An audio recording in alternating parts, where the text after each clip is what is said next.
back to New World Next Week. I'm James Corbett of CorbettReport.com. And I'm James Evan Pilato of MediaMonarchy.com. Obama gives Trump some going-away gifts. We got that story, plus the robotic office space continues apace. But first, we'll dive right into a very futuristic story for our first New World Next Week for the year of 2017. And we want to welcome you all back and appreciate you taking the time off with us through the holidays.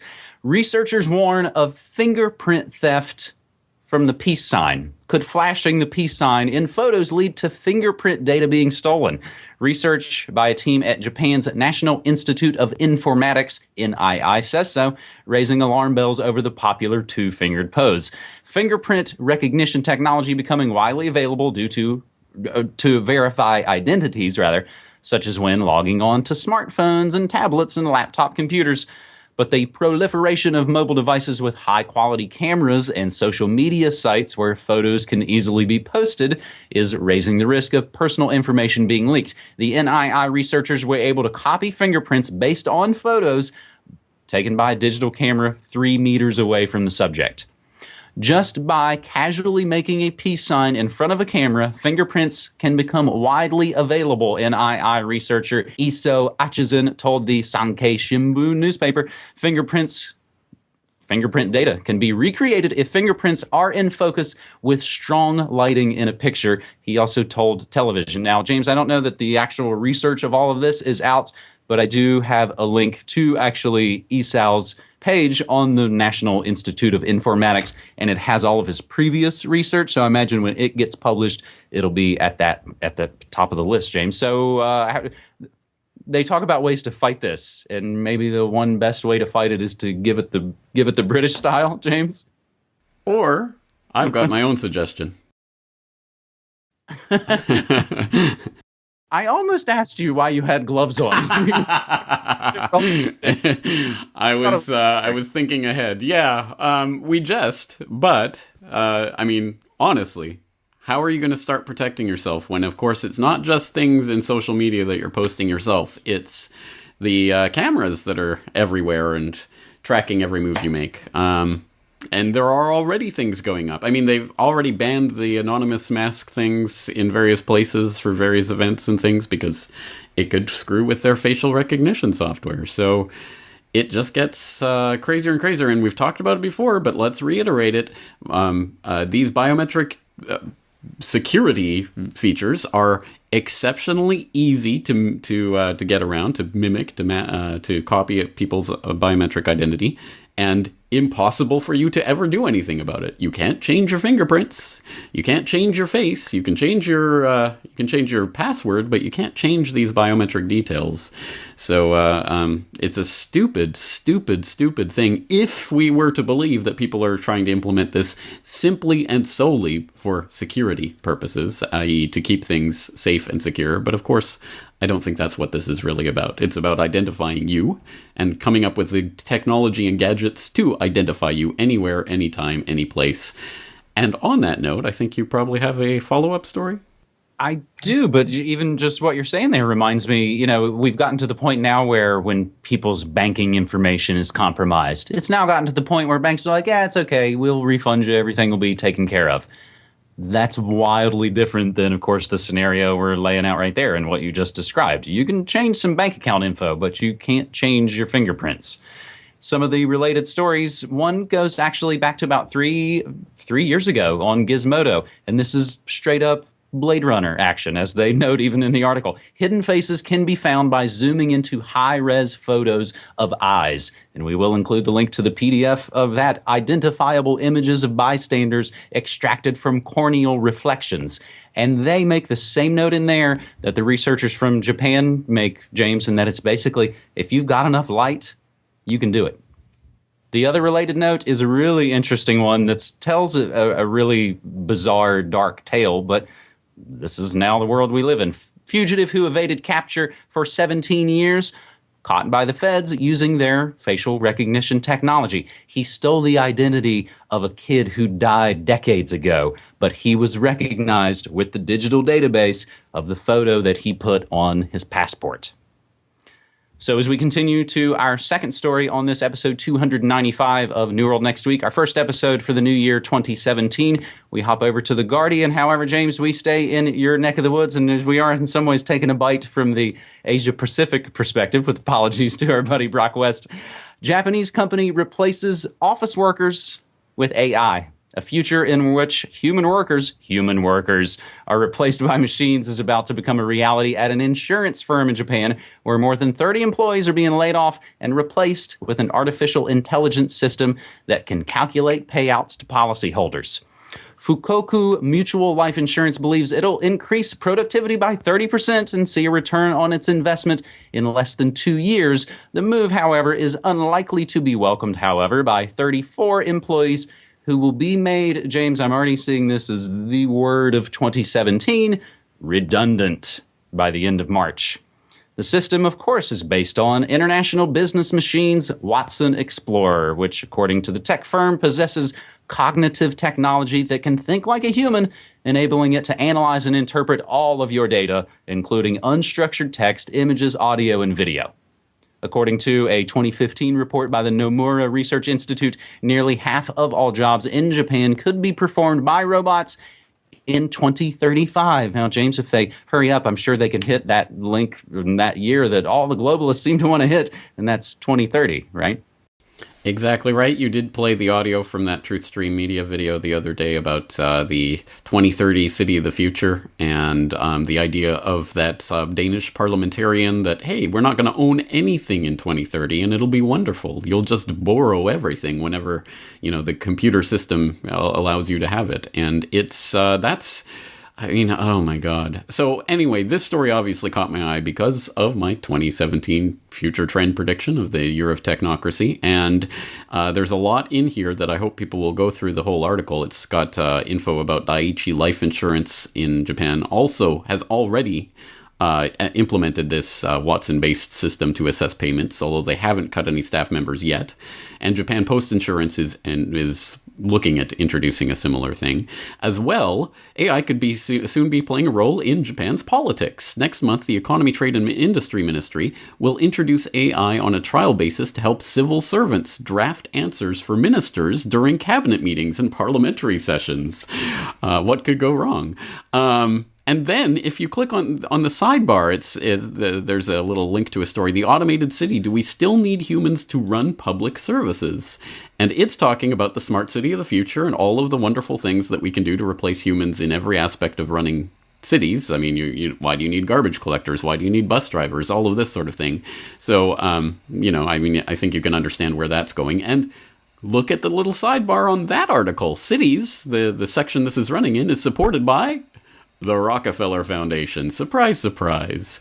And then we can flip over to a related story that was tweeted out by our friend Ray Vahi. World's largest hedge fund to replace managers with artificial intelligence, in which this is talking about automated software that's going to be in charge of strategic decision-making, including hiring and firing. So in the future, when the AI determines that you will be made redundant by future AI breakthroughs, the AI will fire you. You're going to be fired by robots to make way for robots. I'm telling you, in the next few years, this is going to get crazier and crazier, and it is going to start impacting the lives of people who are watching this and listening to my voice right now. The only question is, what do we do with this? Because as I said in the New World Next Year, this could be the freeing of human productivity from the mindless drudge labor that no one actually wants to do, and we could use this to propel ourselves into a new era of human creativity. Or the culling of the herd could begin in earnest, as the cattle are no longer needed by their cattle ranchers. So, again, I'm not hopeful, especially when it's the Rockefeller Foundation and other wonderful groups like that bringing information like this to us. Well, and it makes me think of the Morlocks and the Eloys, and of course H.G. Wells' The Time Machine. As long as you're talking Rockefellers, of course, I think it's important to point out that it's IBM. It's IBM, the folks who helped automate the Holocaust, at least according to Pulitzer Prize-winning author Edwin Black. So we'll include the links to that, and of course that note about the hedge fund. Bridgewater Associates is the name of it. And we'll include the flashback link to last summer where we talked about white-collar robots are coming for your office jobs on this very show right here, New World Next Week. We reach our cover story this week, and everybody's kind of waiting with bated breath, and we kind of want all of America's next top president to be over and done with. But it's not, and it seems like it's the gift that keeps on giving. So, James, you mentioned TruthStream Media. We were talking about the automated cities of the future. They also had a report just this Monday, and I talked about it on my Monday morning shows, pretty much what I hit the ground running with on Monday morning. Last-minute change in security at Inauguration reminiscent of JFK in Dealey Plaza. Now, that is a very grabby headline. And you start to dig through it, and you realize, okay, they're going to swap out some general. But what I found actually today when we were prepping for this show, the Washington Post originally reported that Major General Errol R. Schwartz, who has commanded the D.C. National Guard since his appointment to the position by George W. Bush, was told to vacate his office the moment Trump says his I-do's to the oath of office. Then, a little bit later, news emerged that the incoming Trump administration offered to let Schwartz keep his job through Inauguration Day, but the general himself refused the offer, preferring instead to quit at 12 noon on January 20th, the hour before Trump takes his oath of office. So basically, this was the guy that Bush had on. The way this usually goes, and the way it happened before, Obama asked him, hey, Schwartz, we would like you to stay on. Schwartz said, hey, I sure would like to. This time around, it's the tradition. Trump says, hey, would you like to stay on? Schwartz said, no, I don't want to. So this is the interesting part. So it seems, again, lots of fake news gets inflated and built up. However, James, this is what we want to kind of talk about here. These are the questions. These are the stories, and these are the memes that have kind of been planted out there, right? That's right. I mean, I think what stories like this show is what people are looking for, in a sense. It's like the pothole in the road that if you're staring at it, you're going to drive into it. There's, again, a lot of chatter and build-up and parallels. Oh, it's JFK Part 2. Oh, it's assassination and whatever. And all of that is swirling around. And, all of that is in the mix right now. And truly, I couldn't think of a worse thing that could possibly happen in our lifetimes than an assassination of a president at this point, because the chaos that would unleash would be unparalleled, I think, to anything that we've seen in our lifespans. And the worst part about it is that clearly, I mean, at the very least, there is character assassination going on here. In fact, the Washington Post, paradoxically enough, has just published an article that's talking about how what the intelligence agencies are doing to Trump is like what the FBI did to MLK. So with the character assassination, it's strange. But the worst part about that is that it puts us into a false dialectic where, if the intel agencies, as if the intel agencies is some monolithic thing rather than certain people who have certain allegiances to certain other people. Anyway, that's a whole other thing that we could explode. But if the intel agencies are against Trump, then I guess he's a good guy. No, false dialectic. They want to push you into this. And I keep thinking that this meme that they're pushing right now is exactly in 2008. Barack Obama was the perfect person to put into position to carry the football further down the field. Bush was yesterday's newspaper. He was the birdcage liner that they had to take out. Replace him with the slick black man. It's the new face of the New World Order. Hey guys, it's great. It's Bush 2.0, but you won't notice it for a few years. And now they're putting into place somebody who's, look, all of these establishment people are against him. Therefore, he's a good guy. You must, support what he's doing. Let's repeal Obamacare and replace it with Trump care. Individual mandate, that's socialism. Individual mandate, yay! I mean, I'm telling you, this is going to be incredible to watch because it is going to be Hope and Change Part 2. But his supporters won't hear any of that until it's too late, just as Obama's supporters won't hear any of that until it's too late. And the worst part is they've got us in this dialectic. If they're against him, he must be good. That's not the way it works. A couple of other quick things, James, as we start to wrap up this episode. I'm really interested in finding out, and I don't know that the information is out there. I've been asking the question, who's the designated successor or the designated survivor. They basically pick somebody from the District of Criminals that they send away so that in case DC blows up, you've got a new dear leader hiding out somewhere. It was Robert Gates, the head of the military during one of Obama's inaugurations. That would have been our new dear leader. So I'm interested to know who that's going to be this Friday. If anybody has that answer, I'd love to get that on the tweets. And I've actually been looking at a few of these other kind of assassination memes.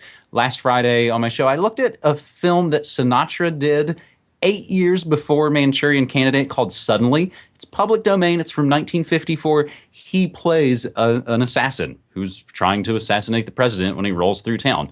Something I'm going to look at this coming Friday is the forthcoming book by a guy named Antonio Viciano, and he worked under Maurice Bishop. That's CIA's David Atlee Phillips. It gets into kind of the nitty-gritty of JFK. His new book is called Trained to Kill: The CIA Plots Against JFK, Castro, and Che.